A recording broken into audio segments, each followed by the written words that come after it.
All right, September 8th through the 14th.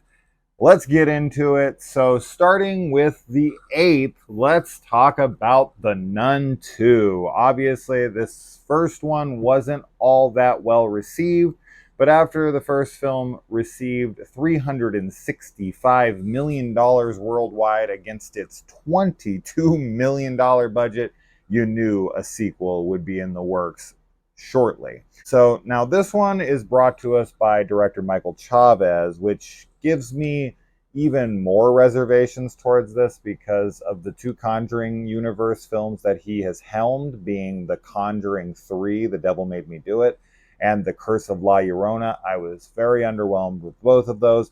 They're not terrible, they're just painfully generic, as was the first Nun movie. So any hopes of them putting some kind of awesome director behind a sequel a la Annabelle Creation or Ouija Origin of Evil it does not seem to be the case here. Now, I have talked to people who have seen this, and they definitely say it's better than the first, but that's not much of a high bar.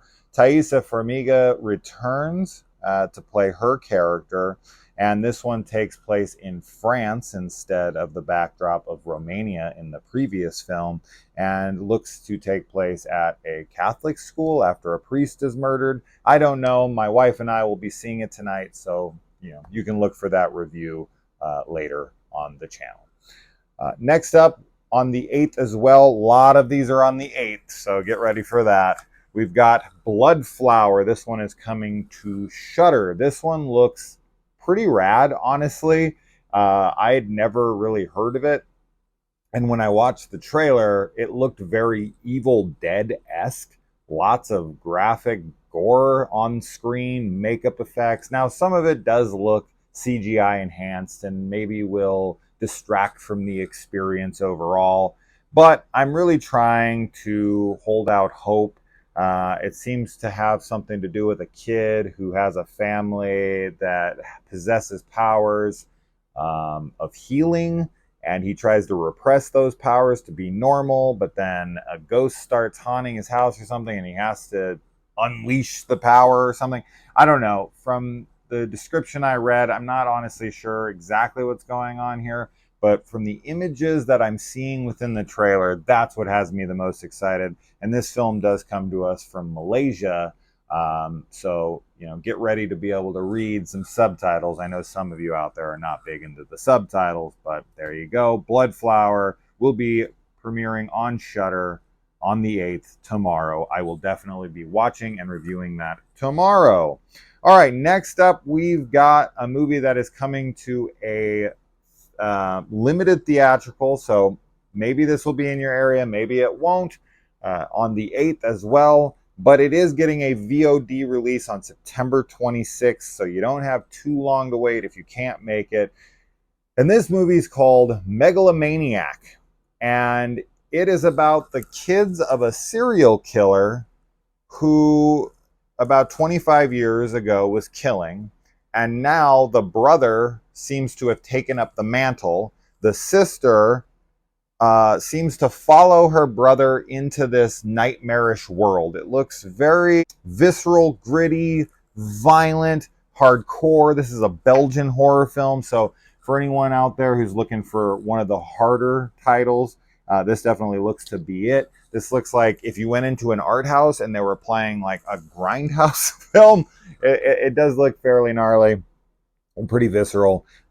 So for anyone that's squeamish, this is probably not the one for you, but for my more hardcore horror fans, this definitely looks like one to look out for. Also on the 8th, we've got the very bizarre Good Boy. This is a Norwegian film about a woman who meets a seemingly perfect guy. And when she finally decides to go home with him, she finds out that he has a dog at the house. But is it? Actually, no. It's a guy dressed in a dog costume who wants to be only referred to as a dog. And her date warns her that there are consequences, or it would be not advisable to refer to this guy, as a human. This is obviously the date from hell. And I'm all about these kinds of movies. I think it was last year we had that movie Fresh, right? And when dates turn into nightmares, those can always be fun. But this looks like a really bizarre one that is gonna get people talking after they watch it, good or bad. So very memorable looking film and one to look out for on the 8th. Definitely checking this one out as soon as I can. Next up on the 8th, we've got a film called Eight Found Dead. Now, this story seems to be playing off of that story that seems to be done a decent amount lately, most notably recently, the movie Barbarian, where someone rents like an Airbnb of sorts, and when they get there, someone has already checked in and they try to inhabit the same space because they were double booked. This also happened in another movie with Winona Ryder recently called Gone in the Night. So it seems to be a story that's getting a lot of coverage right now as a theme, which makes sense because Airbnb rentals obviously are pretty popularized at the moment, and you know how horror it is. How horror is, they've always got to capitalize on the new fads to try to horrify the crowd. So, you know, this one looks like both sides of the coin, both of the couples seem to be dangerous. So it's not going to just be so much of a, is he dangerous? Is she dangerous? Like in Barbarian, or is there something, you know, more sinister at play around them? Who's good? Who's bad? This seems to be a little more cut and dry from the trailer anyway, that both couples are not to be trusted. So they both got unlucky with who they got shacked up with. Now, who the 8 found dead are remains to be seen, but I don't know. That comes to VOD on the 8th. We shall see. All of these, man. Another one on the 8th right here. Now, this one is more of a documentary. This is from the creators of Hellier, which my wife's a big fan of, and this is brought to us by the creators of that, Greg and Dana Newkirk. Now, I'm not a big fan of these ghost hunter type shows where these ghost hunter guys go and try to really show us footage, because in my experience, it all seems to be exaggerated upon and sensationalized for views, right? And I get it, but at the same time, it doesn't lead me to believe there's something, right? It doesn't do itself any favors to make me a believer in my experience with them. But this one seems to be one of their cases that they needed to make an entire film on, that has to deal with the Catskill crone, some haunted object they were sent. This is trying to emulate something like The Conjuring. I guess Greg and Dana are trying to be Ed and Lorraine Warren. I don't know, but this is a cursed object, much like an Annabelle doll or what have you. And they're making a documentary about taking it back. They said they made a promise or something to take this object back to where it was from and, you know, do away with the curse or something. So if you are someone who is into the more real documentaries like Ghost Adventures, Ghost Hunters, Hellier, since it is the people from Hellier, there you go. The Unbinding. I'm sure I'm going to have to watch this with my wife. And who knows? We might enjoy it. But it does seem to be something that's trying to be more actually realistic and not like some found footage horror film. But I'm sure it will still play out like a mockumentary to me. But that remains to be seen. Okay, next up, we've got My Animal. Now, this gets a limited theatrical run on the 8th and also drops on VOD 1 week later on the 15th. This movie seems to be, I can't confirm for sure, but from the trailer, I can only assume that it's werewolves. This looks to be like a more mature, refined, artsy, stylistic, coming of age, lesbian romance, werewolf horror. That's a mouthful, huh? Very beautiful styles. the style of the film.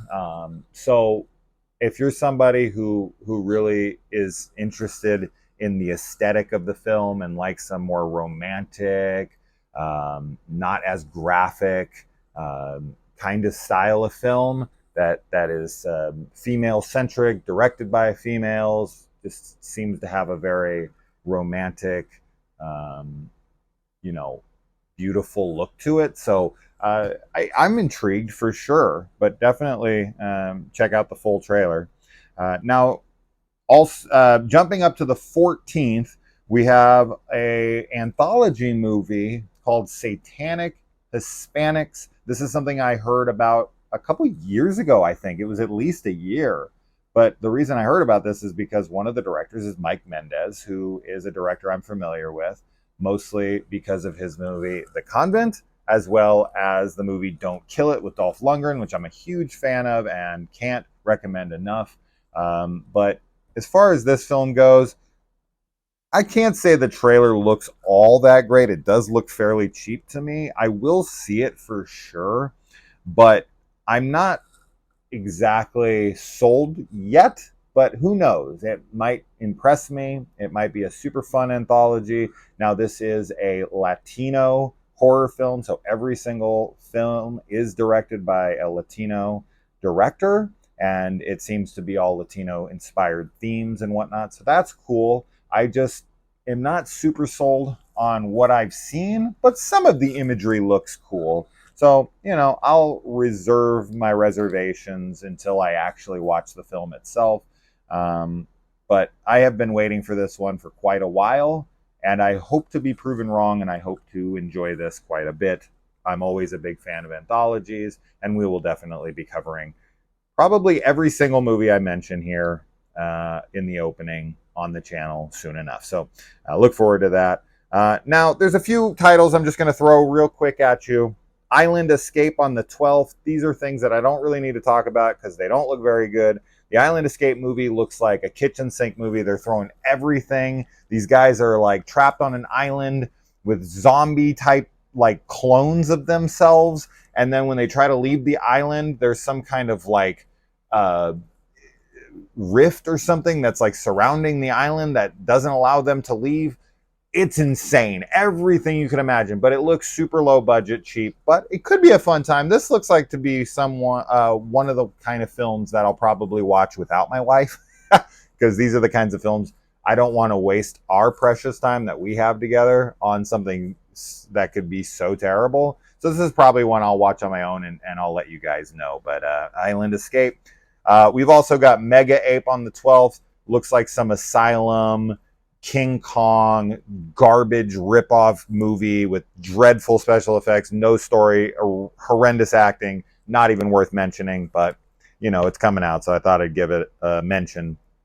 Also, Night of the Caregiver comes out on the 14th. This looks dreadful as well. Acting, everything looks horrendous. Eric Roberts makes an appearance. I'm sure he's in it for like 5 seconds. He probably wanted to buy a new something, so he was like, all right, give me $5,000 and I'll make a 5-second appearance. Oh man, I hate movies like this. Looks awful. So anyways, moving on.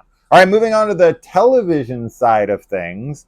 On the 10th on AMC starts Daryl Dixon. Walking Dead presents the Daryl Dixon spinoff series. Now I know there's a lot of Walking Dead haters. It is what it is. I've seen all of the Walking Dead. I'm a big fan of it. I think people left it too early. I thought season 9 ruled, and I really enjoyed season 10 and 11. So I did watch the Maggie and Negan show. I quite enjoyed it. I didn't love it, but I liked it.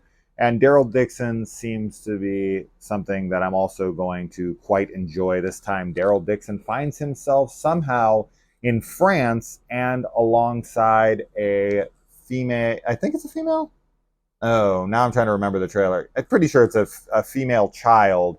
So I do think that they're trying to go for a Last of Us vibe here.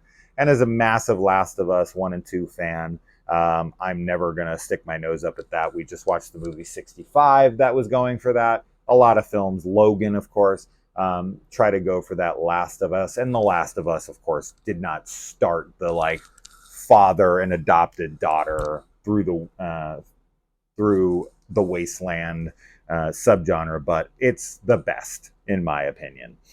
So it's the one I'm going to reference here. I'm a big fan of Daryl Dixon, as most people are, and of course I'm going to follow him on his 6-episode journey through his first spin-off show. Unfortunately, Carol did not come along with him as originally intended, so I wonder if that little girl is a stand-in for her. I don't know how the hell Daryl Dixon gets himself to France. Remains to be seen. I have my theories, but we'll hold those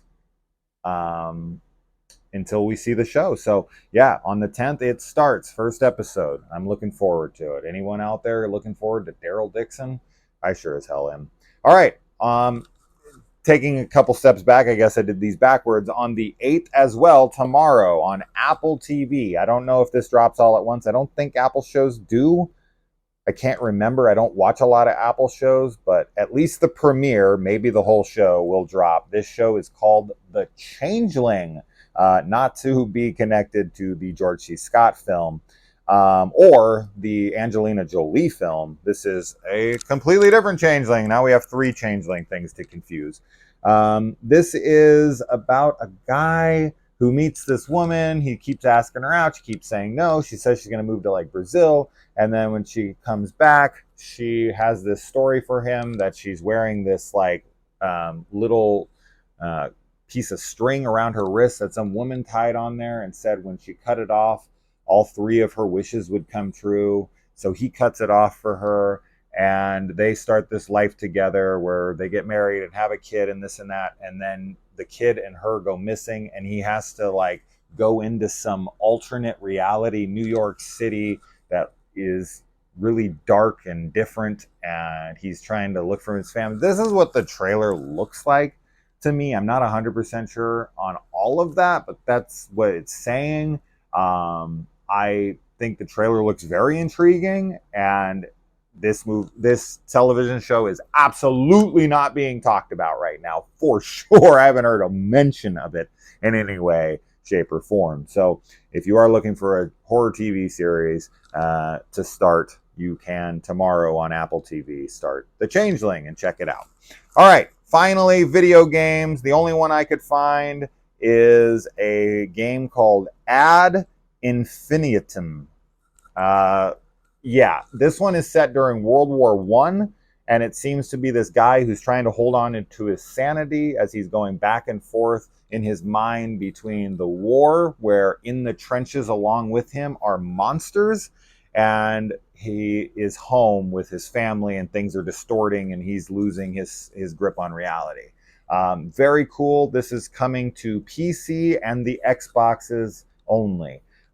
Something that definitely looks very intriguing and has my attention for sure. So I might live stream that at some point on the channel, and we'll see what it's all about. But the trailer looks promising for you video game enthusiasts. So that's all I could find. Now, of course, guys, if you know of something that I missed, I do my research, but there's always 1 or 2 things that I miss, something on Netflix or Hulu or something. They're really bad about putting definitive lists of horror out there. I'm trying my best to bring you every title I could find, but I can only do so much. So if you do have something that I missed that comes out between the 8th and the 14th, that's in the movies, TV, or video game horror genre, please drop them down. And of course, if you want to follow all things horror, subscribe to the channel, like the video, comment, you know the drill. All right, guys.